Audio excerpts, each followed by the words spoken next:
How y'all doing out there? This is your man, Nico B. And this is The Black Effect. I want to go ahead and get into this message quickly, man. Puff Daddy, P. Diddy, Sean Combs.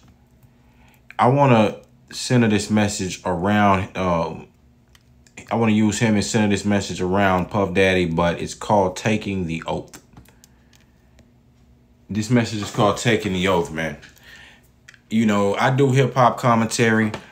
I'm a student of hip-hop and rap music again. As you know, I've stated in previous videos, I grew up listening to hip-hop. I grew up with hip-hop. And this, just like a lot of us, rap music and hip-hop is synonymous with black culture. You know, it's those two run hand in hand. To where you don't know if it's art imitating life or life imitating art. And in those times, hip-hop was very real, closer to in the times of the 90s and early 2000s than it is now. Like now, I mean, don't get me wrong, it's still real now, but most of the rappers who try to be real, they end up one or two places very quickly. They don't get a chance to even get their music, to even establish a career. Back in the day, there was established rappers, you know, and I'm not even meaning long ago, but there was established rappers who did dirt, but they was like, and they had real things in their raps, or they were just real rappers, you know, talking about their real life like a Eminem, but they were established platinum selling artists. You don't really have that much today. But that brings me back to Taking the Oath. If you really look at it, then the reason why I love the dynamic, I love the artists Biggie and Tupac, and I really relate to those two young men, because a lot of us grew up like either a Tupac or a Big, you know, or we grew up, you know, as one of they partners or something like that. And we all came up in that environment, you know, of where you had cutthroat other cats. You knew that there were the elders, the people, your people that was older than you. You knew those guys had some of them were cutthroat and ruthless. So in order to combat that, you know, a lot of us developed a mindset of like Fred says, you know what I'm saying? Like a lot of us none of us are just want to be wicked thugs, weirdos, you know, doing all type of drive-by shootings and killing kids and killing our brothers and stuff. Niggas don't really grow up in your life thinking that that's what you want to do. You aspire to do that. But when you grow up, and look at the show The Wire, man, you know, I shouldn't have, but for those who know, I don't have to explain it. When you grow up in a certain environment, it hones that in you, because the fear, you could either just crawl into a corner from fear from the environment, because it's known killers there, niggas who will set you up, wet you up, you know, niggas like Suge Knights and all of his crews, and, you know, the Keefy D's, you know, the murderers, the drug dealers, we had those in the environment. And like I said, back in those times, in the 90s, early 90s, 80s, early 2000s, you didn't really have all that social media. I say, especially in the 90s, you didn't have all of that. You didn't have no social media to be running to trying to plead your case. Like, you didn't have that. Cops didn't have cameras everywhere to be able to figure out the cases. Like I said, you would have been tucked and just hidden away. There was a lot of murders that went unsolved. There's still murders that go on unsolved today. But if you ask me, the murders that go unsolved today, it's just because they don't want to solve them.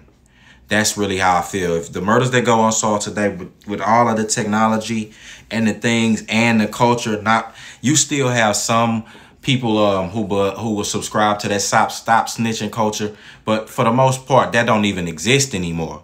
So, you know, like the niggas who be in the dirt be singing. So it ain't no real fear from the populace to tell the truth. I don't give a damn. Like, you know, people, and it's never been you know, you've always had civilians who are willing to give up their information and remain anonymous. But now you have, like I said, with all this technology, if they don't want to solve the crimes, now they just don't want to.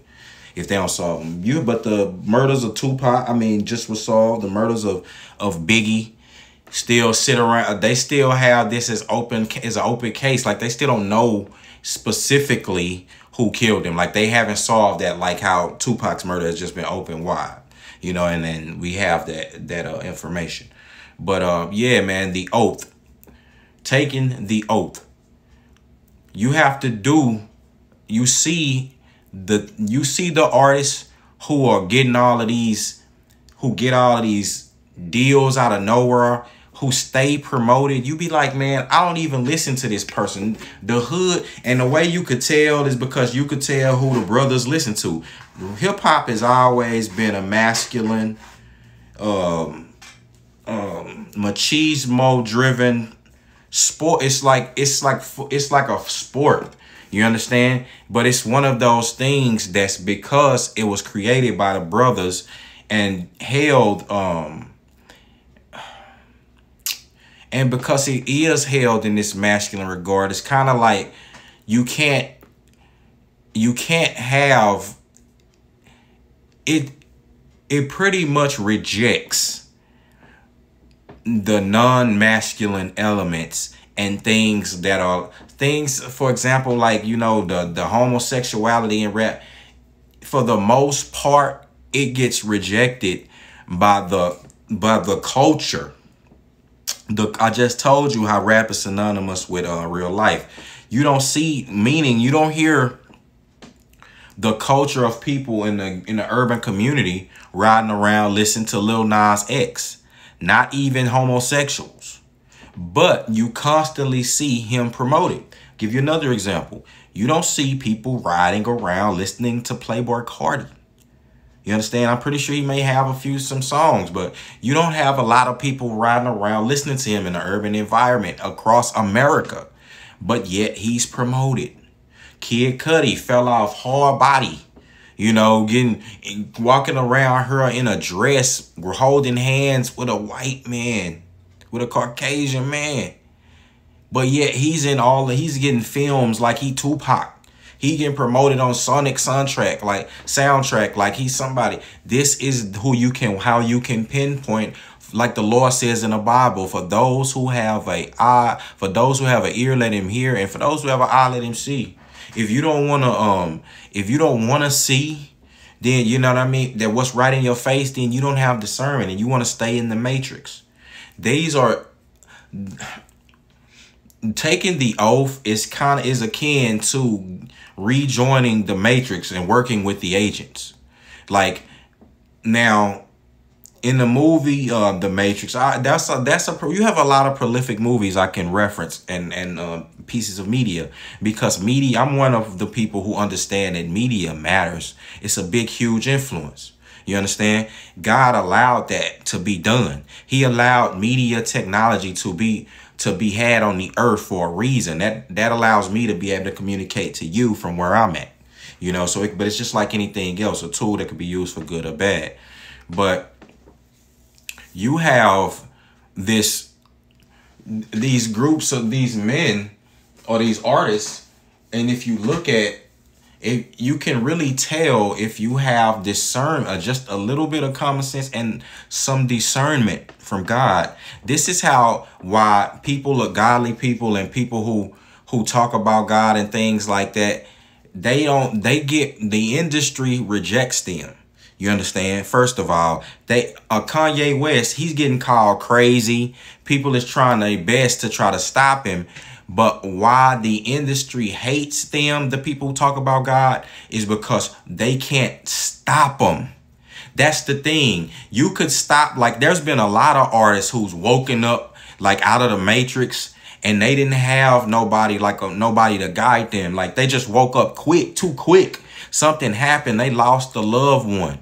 You know what I'm saying? They loved one. They was asked to do some stuff that they conviction. The Lord said that your spirit convicts yourself. The spirit has conviction. So that's how you know right from wrong. That's the true knowledge of right from wrong, because God convicts you in the spirit.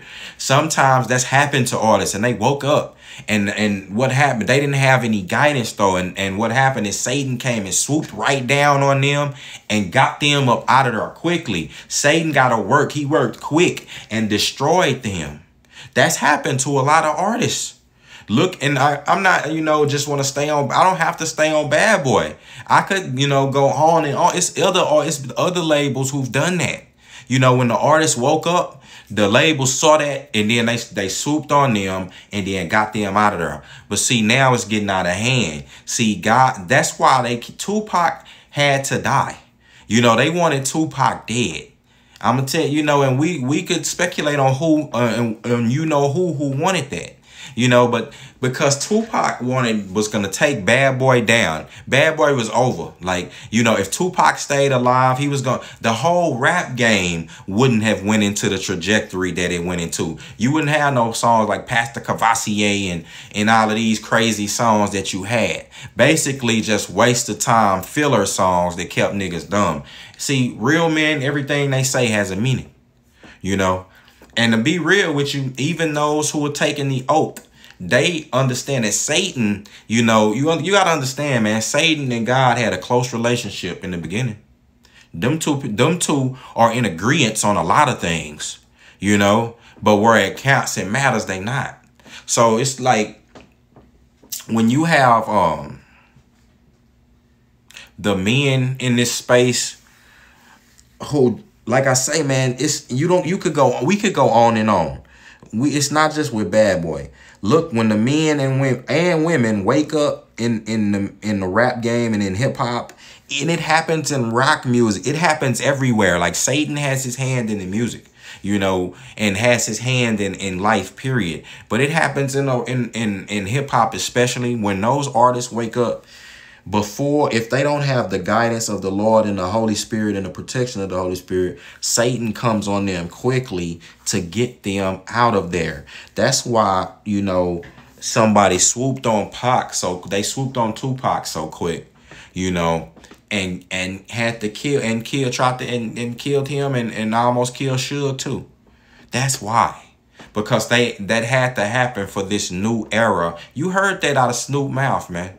Snoop said Biggie and Tupac had to be sacrificed. See, the reason why he mentioned Biggie, because Big was holding standards to this new rap era. Don't get me wrong. Like, you couldn't jock styles. He wasn't sharing his style with another nigga. He wasn't, you know, riding the coattails, and he wasn't willing to be jerked by Puff. He was tired. Really, you see, Pac and Biggie were close. And if they would have worked, and if they would have stayed alive, Biggie would have got away from Puff. You saw Gene Deal already told you that. You heard that. Told you he had his contract ready. I mean, he had a bunch of artists.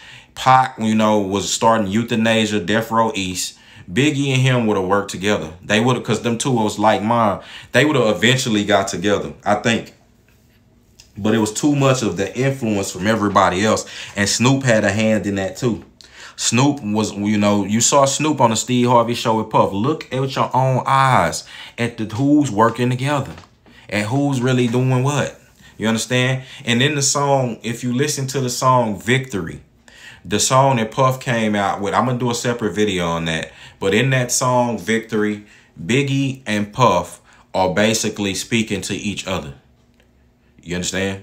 You go listen to that song, and once you listen to it in that context, it'll sound different. And I'm going to do a separate video on that. But just like with G-Dep, like G-Dep had an epiphany from the Lord. He didn't have no money from Puff Daddy. I don't think Puff Daddy handling his case, you know, or put money on his books. Man, he left Bad Boy broke. Look at Black Rob, you know. Black Rob was willing to probably work, man. This man was shedding tears before he passed on air and on camera. When a man is crying, man, and shedding tears, that's some real pain there. Look at, you know, no one, Mark Carey, you know, who wrote for Puff back when, again, another person who saved him when his career was dead and in the water. When Bad Boy was over, that was the time when Puff was really gone. Like, I mean, career-wise, nobody wanted to hear nothing. He was looked at as corny. But he came out with that Bad Boy for Life. That was still corny. But Mark Curry helped him out with the lyrics. You understand? And it's just like, man, none of it will seem to be appreciated. Because at the end of the day, you got to take the oath. Megan Thee Stallion. I did a video on her. Look at where she's at in her career right now. She literally is try to destroy a man, you know, by lying on him and saving face. Taking the oath, man. You know, but right now, she gonna have to go full throttle with it. And if she don't, you know what's gonna happen? They gonna throw her away. They don't mess around and just she gonna be in so much financial debt. Like, and the thing is, when you take the oath, they won't let you. You heard what I said about the promotion. They won't let you go broke. They'll come and get you. You know what I'm saying? As long as you're willing to keep playing the game. And that's how you sell your soul to Satan. You live for him. You don't give your life. You don't change. You don't, you pick. Like God said, this is two factions. You pick. And there ain't no middle ground. You understand? You either have the people working for the Lord, doing the Lord work, bombing against Satan's people, and you have Satan's people who's getting Satan's work done on the earth, getting blessings from Satan on the earth. Their heaven is here. You understand? They don't want to listen to God. They don't want to live for God and do all the things required. They don't want they don't want nobody telling them what to do. These are arrogant people. You understand? That you don't get to be a billionaire. You know, a lot of God-fearing people, not billionaires, not millionaires at all. You know, some of them struggle in life, but they happy and they have joy. But these other group of people, you know, Satan get them gifts, come in, get them knowledge and hidden things, and they tranced out and having visions and dreams. Satan doing that, giving them all that, ideas and stuff. Technology, he giving it to them. The thing you forget, God gave him dominion over her. I'm speaking real. You know this is powerful content. Now that's why, like I said, with Tupac, man, Pac was a powerful, not just a powerful artist, but he was a powerful artist, man. Tupac was a powerful artist and a powerful person. And Biggie wanted that power that Tupac had. You saw that, you heard that from Biggie when he was in the, you let people say things out their own mouth. After Tupac had died and Biggie was at Sway in the Morning, he was doing that's when he dropped when he did the stupid move of dropping a long kiss goodnight, that freestyle. He said that it's something about him not being that powerful, and he said yet. He was like, he can't get something. I think they were speaking on getting somebody killed. And he was like, I'm not that powerful. I think they're speaking on getting Tupac killed. He was like, I'm not that powerful. And he said, yet. Like he was playing around, like, but, you know, trying to be serious. He wanted that. And Pac said that. Like, Tupac said that he wanted that mafia lifestyle. And he wanted to be like that. You know, he wanted the power. But Tupac didn't want those things. And that's the thing of that. The people who the Lord choose. You know, the Lord looks at the heart. He looks at things different. When he chose David, he looked at the heart because he had just came off of a failed, you know, well, not a fail, but, you know, he just came off of picking a king off of his stature and height and his looks. And that king wasn't so great. He wasn't after God's own heart like David. When God said, I'm going to look at the heart of men, you know, and that's why like the Tupac song, The Hearts of Men, when God does that, he breaks it down and he gets the right person for the job, man. This is a person who's humble. That person don't want it. They don't want, you know, they don't want the accolades. They don't want the public eye. Like Moses. He didn't want to, he couldn't speak in public. Meaning there's some people like that. They don't like public speaking. Moses, when he had to deal with the people in consensus, he was vexing them in the spirit. So he got his brother to speak for him. You know, these are the choices you have to make in life. And there is no middle ground. The people in the middle, God calls them sheep. Sheep. Jesus looked at those people as sheep without shepherds. You understand? Because the devil's people, those who know about Satan, government, who you think appoints people in government, and God allows that. These people get into government, and then they now control the people, move them around, manipulate them. They don't care if they live or die. They pick cases that they gonna take, cases that they'll solve, some they not gonna solve. And niggas getting killed in the hood, that's still one of the things that, it's not really on the docket. But you hear people saying to go along, get along. Things get revealed in different language. But I'm here to tell you that God has already told you these things. These things have already been in the Bible, and there's nothing new under the sun. You understand? So it's time for you to get your life right with the Lord. Start following the Lord so you don't get swept up in these away games. You know, if you don't know who to choose, you know, what path to take, the red or blue pill, take the path of the Lord's pill, Jesus. Take the Jesus pill. I know that sound crazy, but look at real killers and real steppers and niggas locked up for life. Look, the only niggas who in there who right and righteous is the ones who following the Lord. You got Muslims in there, but they in there. Some of them is in there doing dirt. But look at the Christians who they have Christian factions in prison. Look at those men. Those men they're probably the most productive in the prison system. God renews people. He chooses people different. You look at niggas like the world to look at a nigga coming from the hood, coming from nothing, coming from just some poor town in Texas or something like that, man. And just look at him like, man, you're not going to do nothing. Like, you know what I'm saying? You're nothing. You're nobody. You know what I'm saying? You're not special. You're not, you know, man, you likely to die or become some single father or baby daddy. You know what I mean? You're going to die before 21. I know when I was growing up, man, 20, this is my goal. My goals were looking at how long, what age could I reach? Would it be 18? I'll make it to be 23. When I made it to be 21, I was like, oh, I made it to be 18. I was like, oh, thank you, the Lord. Thank you, Lord. We prayed about these things. My grandmother, praying lady, praying that I make it to 18, 21, 23. And them prayers worked. And now you get the product that you see today.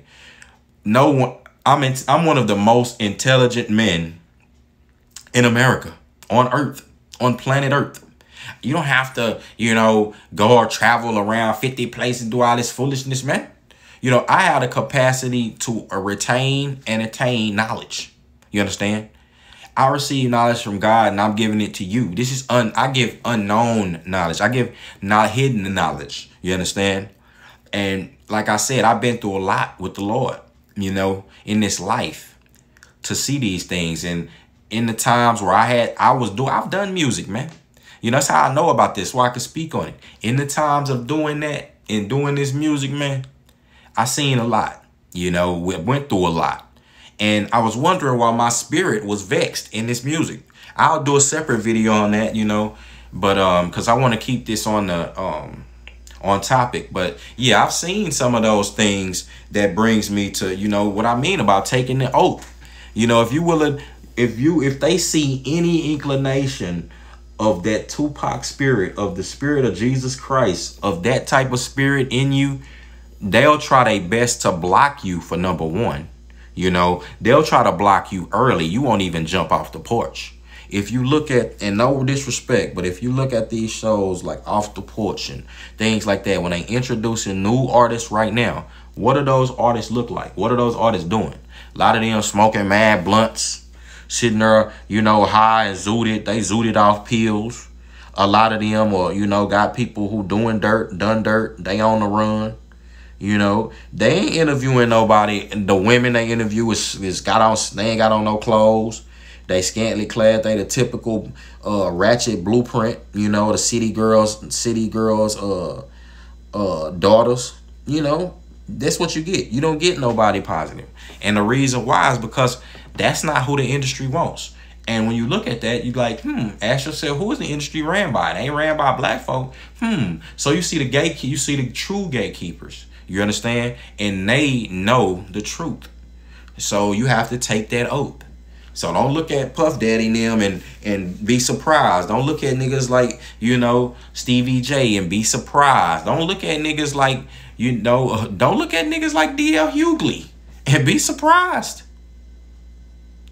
You know, that's how it goes. These are the people that you could pinpoint. Don't look at niggas like Kid Cudi and be surprised. See, God saved people like 6ix9ine, and don't get it confused. The people, God, when he takes things and don't allow you to have certain things, that could be a blessing. Like, man, nothing good came out of the rap game with 6ix9ine. He tried to take that oath, you know, but then God sent him to jail, you know, and then tried to show him something, man. Hopefully he changes, you know, and I think he did. I think he learned his lesson and started trying to pray on his life, man, you know, and I hope so. That's what I pray for. I pray for all these youth, man, who don't know no better. Now, again, you do know, like, ain't no excuse after you an 18-year-old, you know, shit, you ask me, you a 16-year-old, you know, a man, and you come in this game and you don't know, and you start signing these deals and signing your soul away. You know what you're doing. You know exactly what you're doing, and God know that. You know? So again, he look at the hearts, man. So, but if you don't want to take that oath, like the man may say, a lot of you niggas can end up sweet drinking that punch, man. And you know what that is. You know what he talking about. You can end up very sweet drinking that punch. You know, take me out to dinner. What you niggas want to do, man.